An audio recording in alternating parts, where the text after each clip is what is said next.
I would like to thank the organizer giving me this opportunity.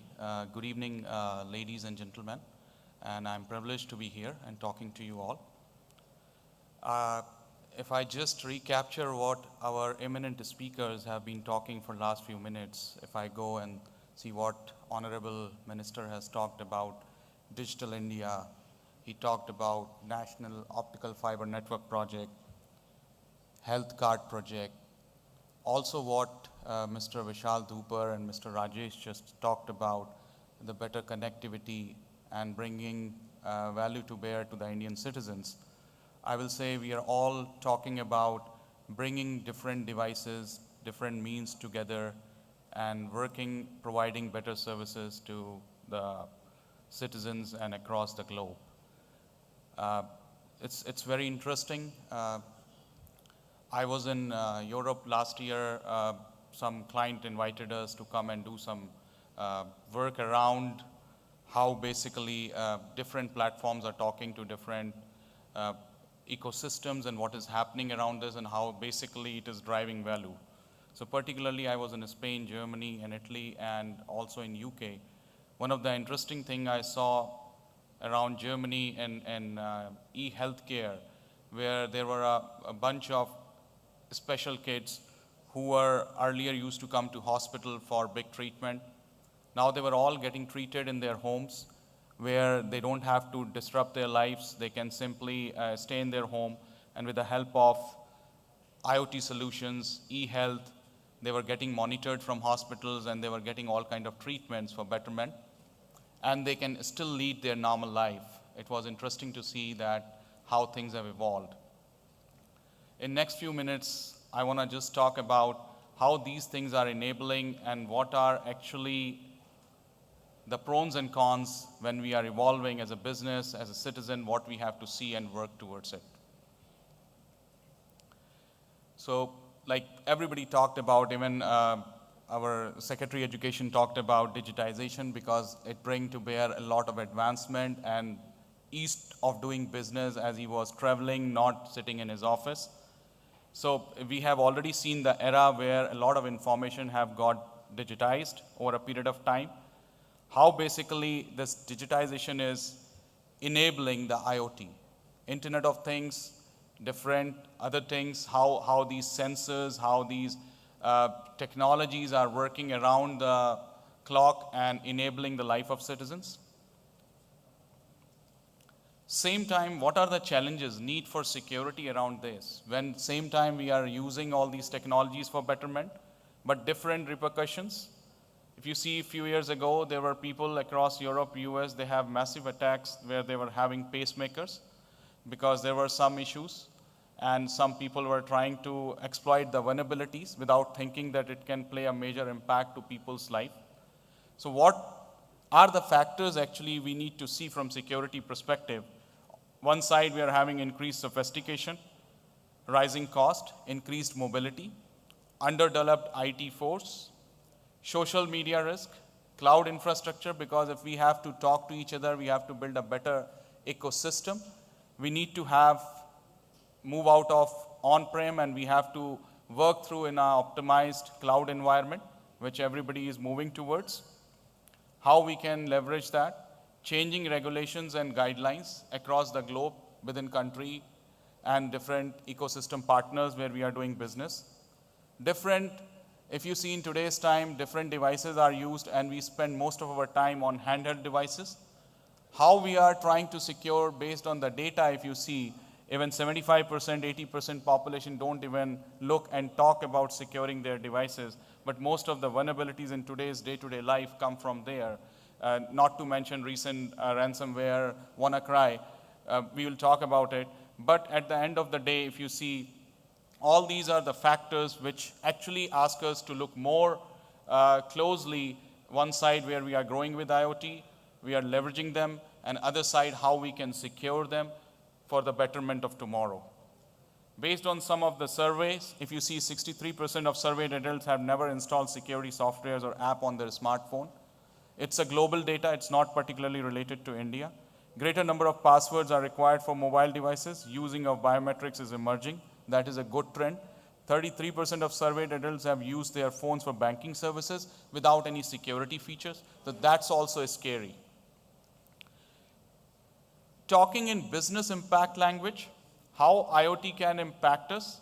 If you talk about retail and consumer, it can have serious impact to your market as well as impact on the customers. Oil and gas, monitoring and resolutions. Different incidents happens across the Gulf of Mexico and across Middle East where they were using different technologies which were IoT based, and proper monitoring and resolutions were not done on timely basis, which have caused a lot of havoc in the system. Smart health, I talked about patient care, which can get disrupted. Power section, electricity disruption of an entire city. Banking sector, we are moving towards more cashless payments as well as fintechs. Smart telco, business connectivity and revenue can get very easily hampered if we don't secure these technologies. Past and future recent attacks, if you see around this whole ecosystem, which is started with very common SQL injections, user enumerations, firmware attacks, DDoS, which was a big one in the last decade. Where it is going to move? Eventually, when we're talking about IoT devices, we're talking about firmware, we're talking about securing the gateways. It's primarily going to move towards attack on PKI, public key infrastructure, because that is one of the means, modes, how you secure these devices, this ecosystem. Also, if you see anywhere, it is all driven by communication protocols. So this will also be under radar for next decade when we are relying more and more on IoTs, how to secure PKI, how to secure communication protocols. Why we need a well-defined framework? As I said, traditional boundaries have been broken. Word without end, people are talking, business is happening. Online real time, we are doing business on our WhatsApp and phone. IT ecosystem is built around a model of open collaboration and trust has been established. So we are still in the open world, open collaborative model. Data is not only distributed and dispersed throughout the IT ecosystem, it's also been extensively, you can say, in big volumes. People talked about big data. Cyber criminals are actively targeting critical assets, assets of national importance. This call for well-defined framework. What is mostly at the risk if we talk about our core infrastructure? It can be industrial system, emerging technologies, payment cards, cashless economy, advanced material and manufacturing techniques, healthcare, pharmaceutical business, business deal informations, health records, privacy, information, communication, and data. How we can secure this? I don't want to go deep into it because I know it's an afternoon and everybody is like looking to see how we can move on. But the thing which you need to remember is all these things will be effective if we can make it top down. If we can talk at the boardroom, if we can really take it at governance level, we define the security roadmap and vision at process and regulation level, technology level, and then also at when we are talking operation layers, how our engineering transition and manage and monitoring process and systems are working together. Of course, there has to be ongoing training and awareness. There has to be reporting and dashboarding to monitor and manage all these things. Particularly in instance of IoT, if you see, as I talked about PKI, cryptography, and host-based protection, this is how these frameworks, where we talked about boardroom governance, we talked about security roadmap and controls and architecture in place, needs to really focus on how we protect all these devices through PKI, because that's where the security gets enabled, how we can secure the cryptographic protocols, epileptic curve, and also implementing code and signing host-based protection. So simplistically put, what we have seen in last 1 decade, the challenges, they may move, there will be a paradigm shift where the latest technology will be coming to secure them, but at the same time, latest vulnerability will also get exploited. So we have to mentally get prepared around this. Key takeaways around here: security. I will say that we have to enable security at the product design level. It is not one-day exercise. It should be based on the agile modularity, how we build the security. Prototyping, if we are implementing any latest technology in our business, in our operations, It's better to go with a prototype than going whole hog on this and see the scalability and see the cost benefit analysis. Secure ecosystem. All these IoT applications, business are happening in collaboration, like Google is talking to, say, Verizon, Verizon is talking to HP, HP is talking to Dell, and that's how all these overall ecosystems are getting built. The more we are participative, the more we are working in a partnership, it's better for us to create this whole ecosystem. And last not least is awareness, which should be driven at all the levels in the organization. Some of the global initiatives which are working around securing IoT, IIE has already decided IoT initiatives. IIC has already started Industrial Internet Consortium, where they are teaming up and where they are providing a lot of frameworks. Then we have Internet of Things Innovation Forum. We have Internet Engineering Task Force, Cloud Security. All these forums are giving us a lot of, I will say, opportunity to work and closely monitor how the things are evolving and contribute. So I will say this is more a collaborative approach than one person is doing single-handedly. And some of these, I will say, forums and group, I will recommend you guys should look into it if you are interested into IoT and security around this and understand how it is working. So I would like to move to a small, I will say, video, which can give us how basically the core components of cybersecurity and what we are doing. Before that, if you are thinking that internet has changed, then now when IoT is all about coming new paradigm, it is going to be a biggest revolution in the coming time.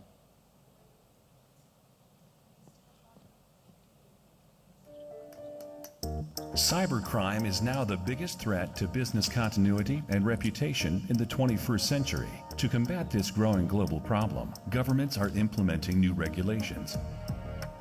Cybercrime is not just an IT department problem. It is an organization-wide issue. Often the board of directors are now being held accountable for cybersecurity.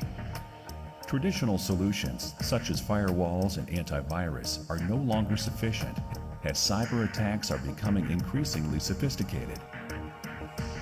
User awareness, threat detection, and network analytics are now vital. Cybercrime constantly hits the headlines as more and more high-profile attacks are committed against organizations and nations. We hear about these attacks and data leaks on a weekly basis, and there is no doubt this number will continue to increase. Research says the cost of cybercrime could reach $2.1 trillion American dollars globally by 2019. Have no doubt, your reputation is at stake. 65% of large businesses have reported an attack in the past year, and 1 in 4 SMEs. The average cost of a cybersecurity breach is close to $1 million American dollars. It is no longer a question of if, but when the attack will happen to you. What will you tell the journalists when they interview you after it's happened to your organization? What would you tell your clients and customers, your suppliers, stakeholders, and shareholders? As part of BDO's portfolio of services, our global cybersecurity group is here to help. We will consult with you and supply solutions and services to secure your organization, enabling you to comply with regulations and safeguard your organization.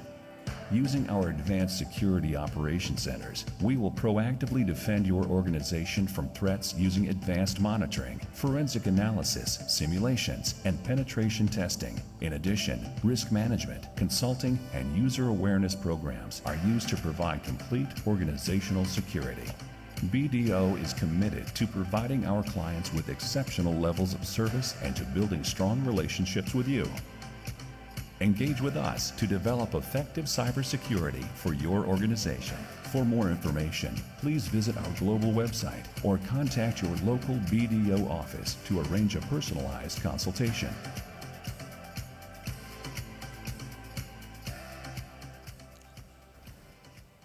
Thank you all of you for listening this. In a nutshell, what I will say is, don't think security is a one-day thing.